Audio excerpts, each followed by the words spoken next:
Oke, balik lagi semuanya. Berjumpa lagi dengan saya, Kim Giovedi. Dan ini adalah segmen Tanya Netizen.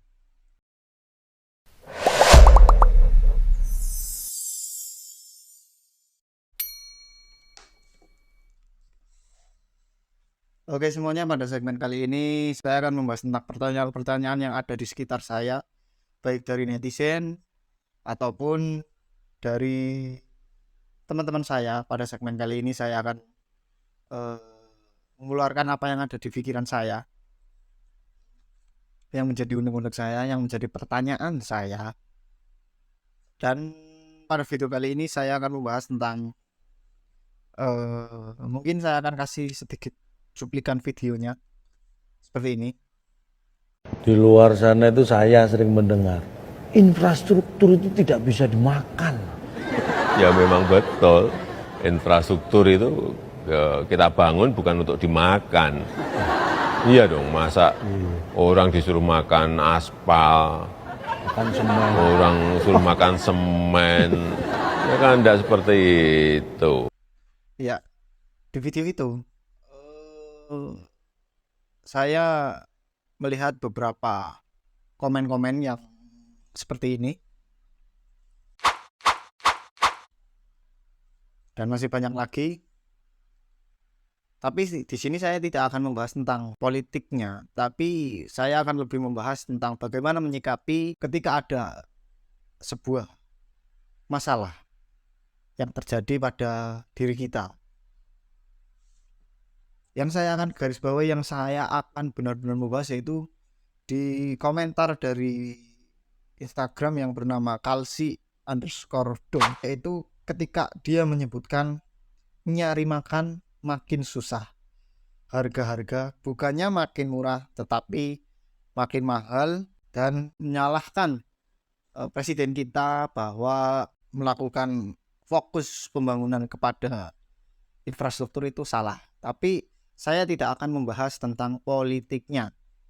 Seperti itu ya teman-teman semuanya. Menurut saya ini ada yang mengganjal, yaitu ketika dia menyalahkan presiden karena nyari makan makin susah. Itu saya merasa kayak di Indonesia ini rawan sekali untuk diadu domba, apalagi sebentar lagi akan tahun politik, tahun depan di tahun 2024. Itu saya tidak mau lagi terjadi. Saya tidak menginginkan terjadi bahwa masyarakat kita itu diadu domba hanya karena politik. Bahkan karena berbeda pandangan politiknya, itu banyak teman-teman saya yang seakan memusuhi saya seperti itu, teman-teman.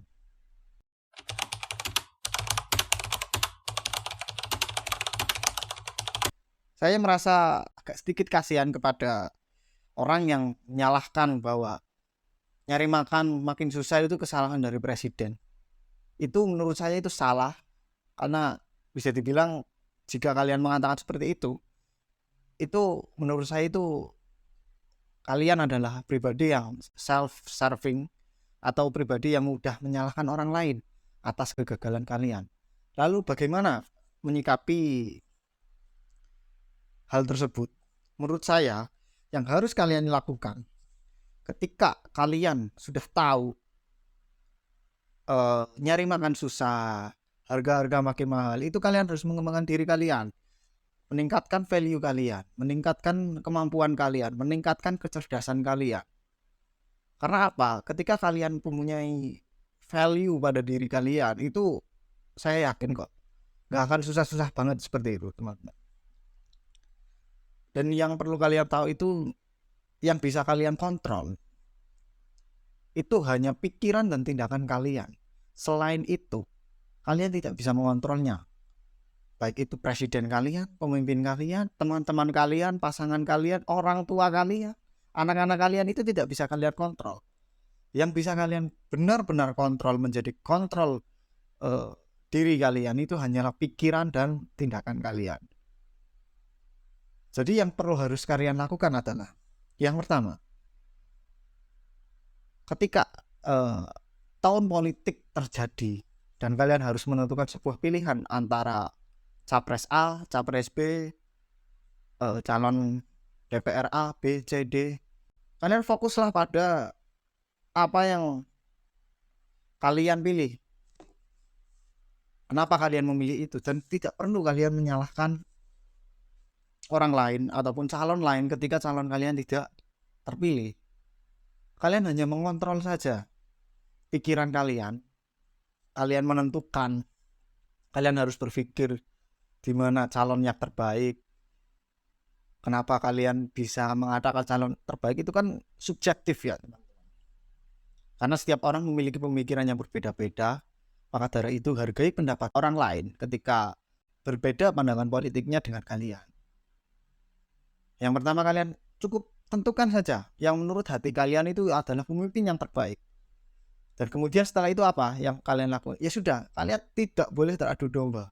Kalian harus bersatu. Kalian adalah anak-anak muda generasi bangsa Indonesia. Kalian itu masa depan Indonesia. Tapi kalau dengan adanya tahun politik, dengan adanya pemilu tahun depan, kalian mudah sekali untuk diadu domba, itu saya sangat miris sekali teman-teman. Karena ya memang itu banyak terjadi terutama di lingkungan saya sendiri. Tahun politik itu menjadi tahun yang sangat mengerikan untuk rakyat Indonesia, karena di situ rawan hoax, rawan berita-berita palsu bertebaran, dan yang mengakibatkannya itu kalian akan bertengkar satu sama lain, saling menyalahkan, apalagi ketika ada yang namanya politik identitas yang menggunakan agama. Itu sangat sensitif sekali dan sangat rawan untuk diadu domba. Maka yang perlu kalian lakukan hanyalah ketika sudah memilih pemimpin, ini konteksnya kan pemimpin ya. Ketika memilih pemimpin itu ya sudah, kalian serahkan saja semuanya kepada hasilnya nanti. Karena yang bisa kita kontrol adalah pikiran kita dan tindakan kita. Entah hasilnya itu baik atau buruk, itu bukan kontrol kita. Maka dengan begitu kalian harus menyiapkan bahwa kemungkinan terburuk itu bisa saja terjadi. Jadi kalian harus mempunyai prinsip yang dimana itu kalian harus hidup secara nothing tulus. Artinya apa? Kalian itu hidup tidak untuk kalah, namun berharap menang. Bedakan itu ya teman-teman. Jika kalian terlalu mengharapkan ketika kalian sudah berusaha mati-matian, misal kalian akan masuk ke perguruan tinggi dengan mengikuti les ini itu sebagai macam, tapi ternyata kalian terlalu percaya diri bahwa gak ada kata lain selain masuk, misal ke UGM atau kemana. Maka ketika itu tidak terjadi, kalian akan menjadi orang yang paling menderita ketika kalian gagal masuk ke perguruan tinggi tersebut. Jadi yang harus kita lakukan ketika kita melakukan tindakan atas diperintahkan oleh pikiran kita, kita harus mampu yang namanya mengkontemplasi derita. Artinya saat kalian mampu mengontemplasi derita kalian, artinya kalian bukan pasrah, tapi kalian lebih siap, lebih siaga dengan kemungkinan terburuk yang akan terjadi pada diri kalian setelah kalian melakukan beberapa usaha untuk mendapatkan impian kalian tersebut. Ataupun ketika kalian berusaha melamar di beberapa perusahaan, ataupun kalian mencoba untuk berjualan, kalian sudah berusaha namun nyatanya kalian masih gagal, itu kalian harus mempersiapkannya seperti apa? Kalian harus melakukan evaluasi, apakah ada yang salah. Analoginya seperti ini ya teman. Ketika kalian memasak sebuah telur, akan membuat sebuah telur, dan kalian tidak mengetahui apa yang harus dilakukan, maka kalian akan membaca satu sumber yang mengajari kalian tentang bagaimana cara memasak telur. Kalian akan mengikutinya, dan ketika hasilnya tidak sesuai dengan apa yang ditutorialkan atau apa yang diajarkan, itu kalian harus melihat kilas balik apa yang sudah kalian lakukan. Entah kalian terlalu matang, entah kalian terlalu lama atau terlalu cepat untuk mengangkat telur tersebut dari tempat penggorengan. Jadi intinya seperti itu ya teman. Ketika kalian sudah melakukan apa yang ada di pikiran kalian, ketika saya bercita-cita misalnya menjadi polisi dan kalian gagal, kalian harus melihat dulu apa yang dilakukan kalian sehingga kalian mendapatkan kegagalan tersebut.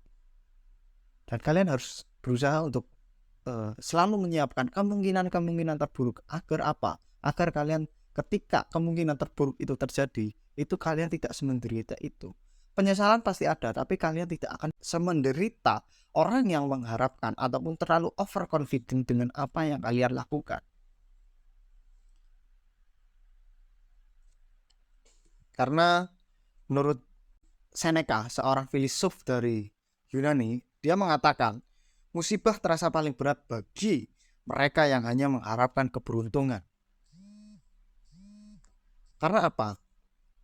Ketika kita hanya berharap sebuah kemenangan tanpa mengetahui bahwa kita juga bisa mendapatkan sebuah kekalahan, maka kita akan menjadi orang yang paling menderita, semenderita-menderitanya orang-orang di dunia ini. Maka dari itu, mulai dari sekarang, saya harap kalian bisa mencoba menjadi diri yang tidak mudah untuk menyalahkan orang lain. Hindari yang namanya self-serving bias, teman. Karena itu sangat berbahaya sekali, apalagi ini sebentar lagi akan ada tahun politik yang saya takutkan seperti dua periode pemilu yang belakang itu sangat-sangat buruk sekali, teman-teman. Ya mungkin ada beberapa kesalahan yang menurut saya demokrasi di negeri ini masih kurang berjalan dengan baiknya, tapi saya tidak akan membahas itu di video kali ini. Saya akan membahas bagaimana sih kita bersikap sebagai warga negara Indonesia yang mempunyai pendirian teguh atas pilihan kita, atas pribadi kita, dan tidak mudah untuk menyalahkan satu sama lain. Dan berkali-kali saya katakan, yang bisa kalian kontrol, yang bisa diri kalian kontrol adalah pikiran dan tindakan kalian. Selain itu, ada eksternal yang tidak bisa kalian kontrol. Bukan berarti pasrah, tapi kalian harus mempersiapkan kemungkinan-kemungkinan terburuk itu jika terjadi. Karena saya tidak mau generasi muda-mudi Indonesia ini mudah untuk menjadi tumbal dari adu domba politik, terutama ya teman-teman yang sebentar lagi akan dilaksanakan. Karena dengan begitu kita akan menjadi bangsa yang kuat, bangsa yang tidak mudah goyah, karena masyarakatnya memiliki pendirian, masyarakatnya memiliki mindset yang luar biasa tentang politik. Jadi saya harap teman-teman semuanya bisa belajar. Ya mungkin saya bukan seorang yang luar biasa, saya hanya manusia biasa yang hanya ingin memberikan apa yang ada di unek-unek saya. Siapa tahu bisa menjadi masukan untuk teman-teman semuanya supaya menjadi masyarakat rakyat Indonesia, supaya bisa membuka pikiran-pikiran masyarakat Indonesia supaya menjadi pribadi yang lebih kuat lagi dan tidak mudah tergoyahkan. Baik, cukup sekian video dari saya. Bila ada kurangnya mohon maaf, bila ada kesalahan, ini hanya persepsi saya, hanya pemikiran saya. Saya akhiri, sampai jumpa kembali.